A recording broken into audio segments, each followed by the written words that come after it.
masasaid natin, masisimot natin siya dun sa lutuan ilalagay.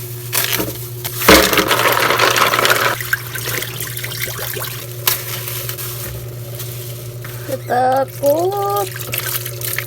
Ang lapot ng kanilang dugo. Ay wow, may parang ano na siya, hiwa-hiwa. Super slimy. Pinagpatong-patong na yun. Ang huli natin na lilinisan ay pusit. Ang laki din ito, kaya nakakatakot. Yan, binagsama-sama na talaga. Unahin ko na yung spaghetti. Mas mabilis siyang maluto kasi kakapakapain ko pa yung mga seafood kung paano lutuin. Used oil. Salang na natin.